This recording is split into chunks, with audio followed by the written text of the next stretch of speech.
So today what I want to talk about is writing as a family. As many of you know, Brave Writer offers 3 different kinds of online classes. We have a class that teaches you, the parent, how to be an effective writing coach and ally to your children. And classes like that are the ones that teach, for instance, the Writer's Jungle online, my main product. If you don't want to face this by yourself, you can do it in a community with an instructor. We'll enroll you and your kids, and you'll get to interact with that instructor to learn how to teach writing. We have another kind of set of classes that are for high school and independent junior high schoolers, kids who want to interact directly with the teacher, but the parent isn't actually in the class. Parents always have access. They can log in and see anything their kids are doing at any time, but they are not the ones interacting with the instructor. In our student classes, the kids are interacting directly with the instructor and with each other. So it's a chance to flex that independence muscle. But the third kind of class we have, which is completely unique to us, I actually don't know anyone else who does classes like this. They're called family classes. I'm going to take a sip of tea, and then I'm going to explain to you, what does it mean to write as a family? So you should know, when I was homeschooling, I had 5 kids, and they spanned in a 9-year age range, and we were broke. I mean, I bet you know that feeling. You're a stay-at-home mom, you're not working, your spouse or partner is the only one bringing in money, so you have to economize. And you're thinking all the time, I have 5 kids. If we go skiing, sure, the lift ticket is only $20, but times 5, that's 100. Sure, I can join this co-op for 1 child, but I have 5 children. I felt that over and over and over again. I was constantly looking for homeschool curricula that could teach multiple ages because I didn't want to have to buy 5 levels of spelling, 5 levels of history, 5 levels of grammar. I mean, it was just daunting, not only to spend the money, but then to keep track of all these different, education schedules or plans or programs. How many of you know what I'm saying? Do I have some families that are reasonably big here? I'm trying to read your comments, and I don't feel like it's letting me see them. So I'm going to trust that, yes, you know exactly what I'm talking about. So here's the thing. I realized when I designed Brave Writer at my kitchen table in this house, thinking about the needs of homeschooling families, that even though some classes justified an individual tuition, what we also needed was a chance for parents and kids to get their feet wet with writing as a group, to pay 1 tuition, and all the kids could just be rolled right into that class. Sure, some of you who only have 1 kid are going to write to me and say, is there a discount for 1 child? No. Here's why. We have classes for individual children.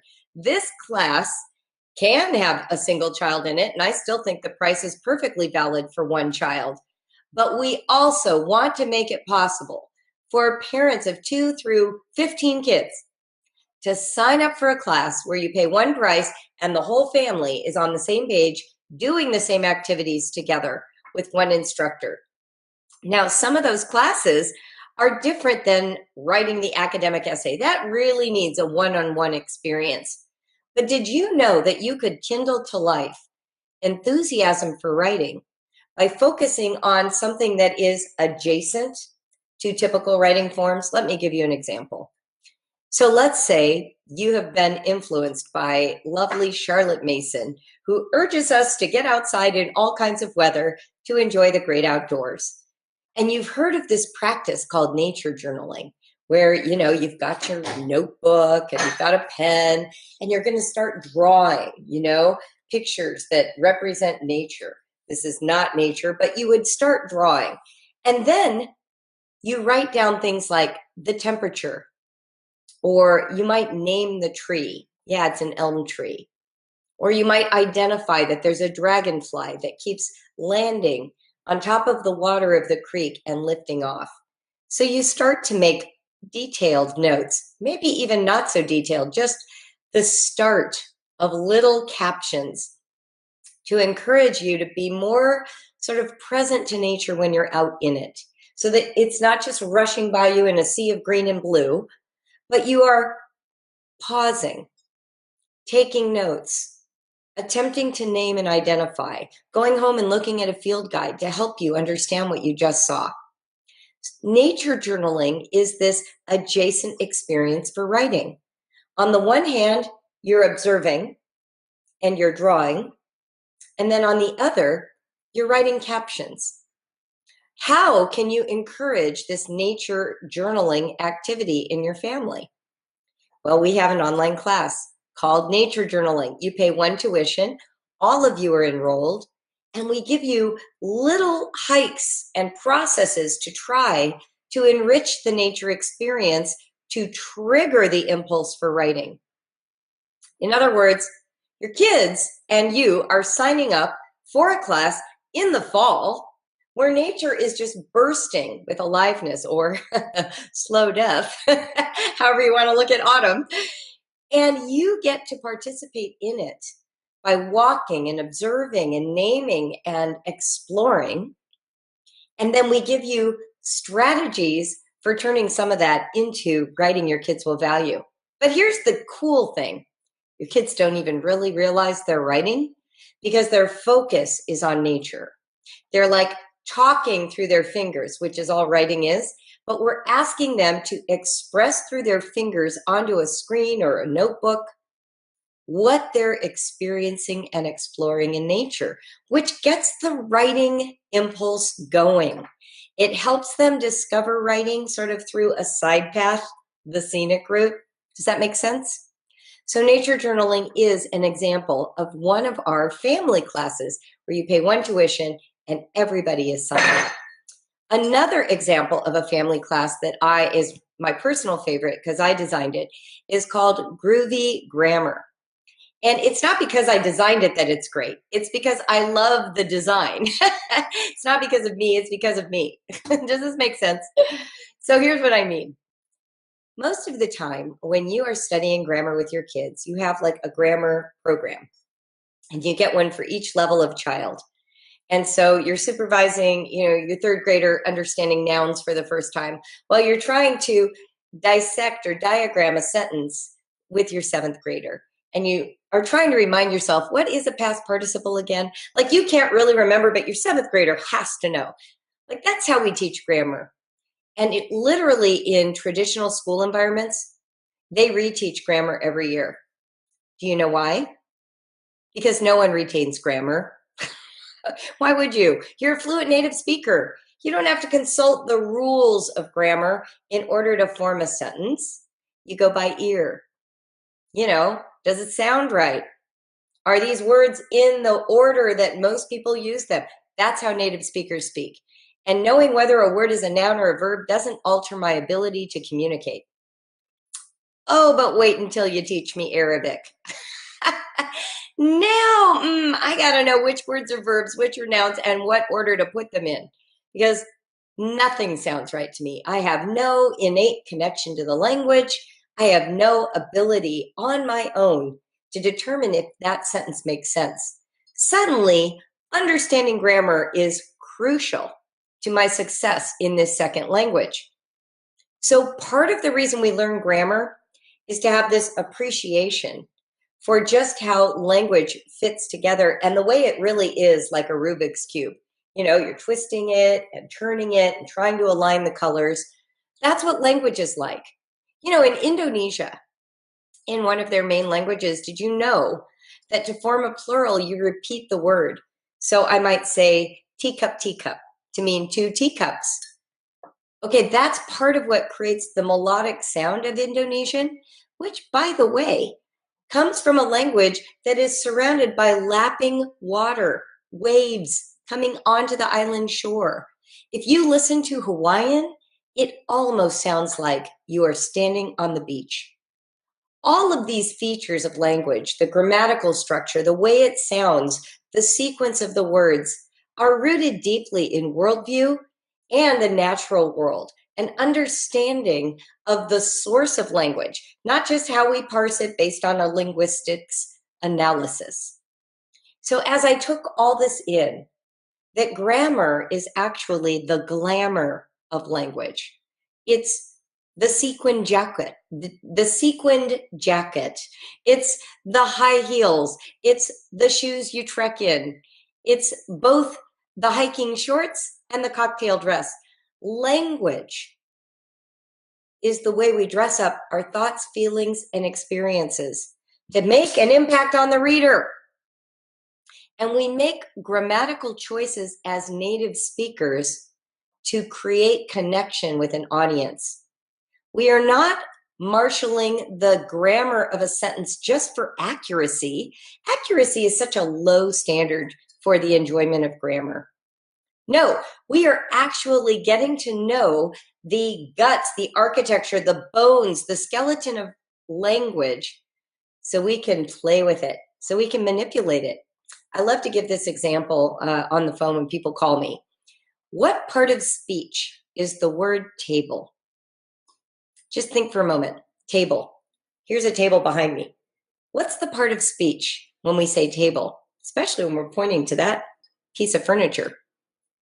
It's a noun, except when it isn't. What if I tell you we're going to table this Facebook Live until next week? Well, now I've turned the noun table into a verb. I've made table take on an action that wasn't its original purpose. And why would we use the word table that was a noun as a verb? Because there's this idea of putting something on a table. To table a discussion is to set it down, let it rest until next week. So we're taking this very active discussion and we're setting it down, right? What about a third way of using the word table? What if I use it as an adjective, like he cut his hair to a tabletop length of 1 inch? So now we're picturing this buzz cut, right? It'll have this tabletop look. So when we're talking about grammar, words do not have grammatical properties until they are in a sentence and we understand the context in which they exist. And we get to bully them. We get to push them around into new purposes. I might say, I walked to the mailbox.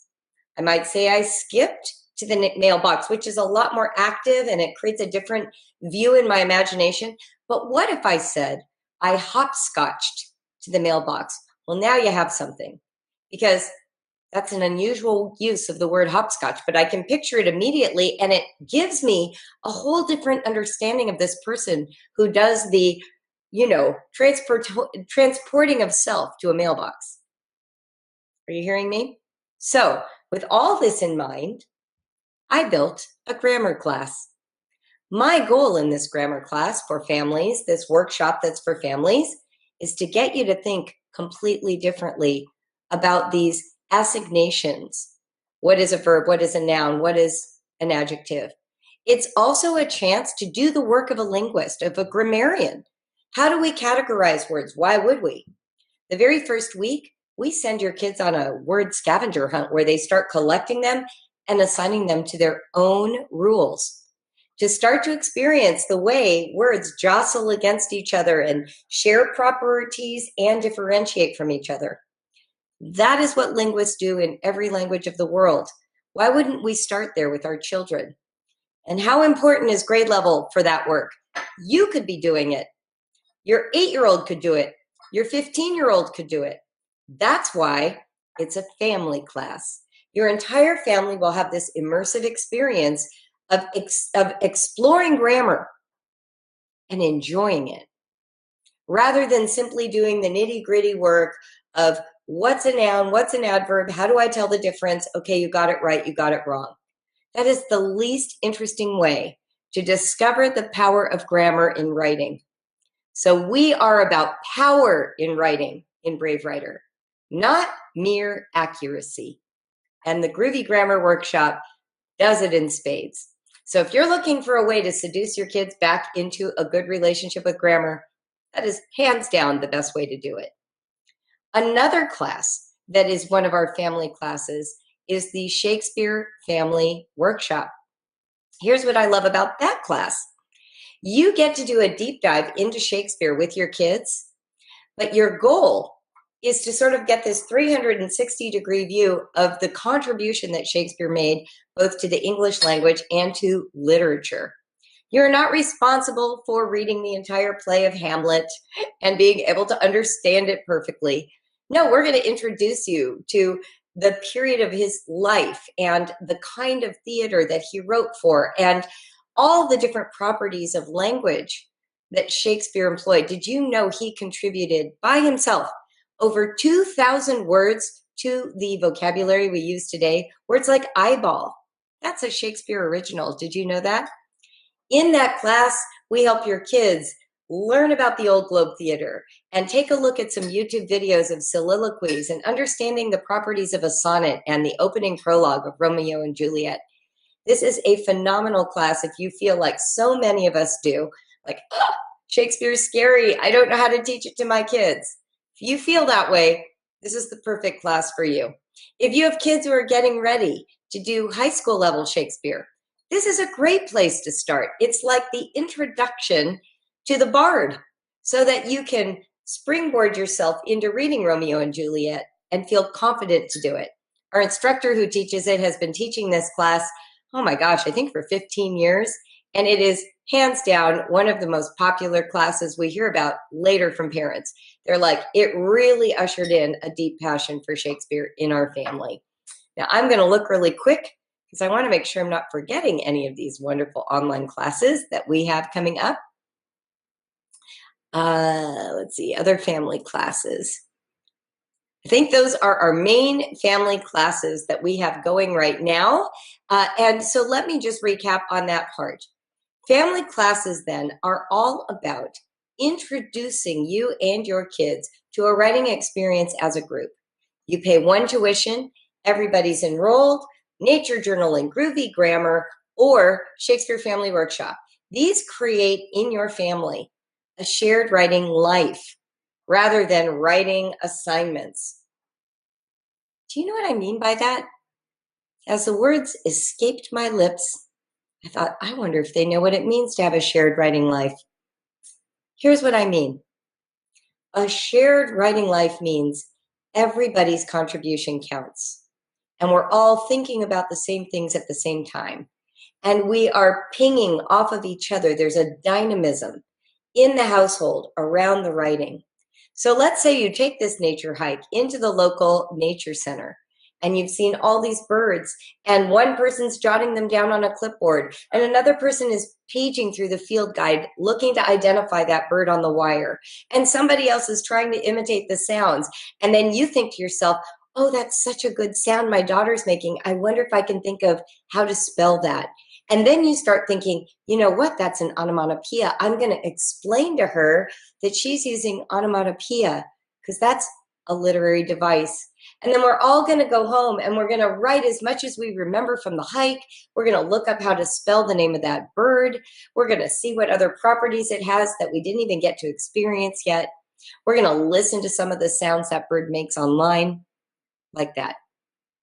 And pretty soon, this nature journal is growing. It's all of your kids contributing, maybe in their own books, maybe to just one family journal.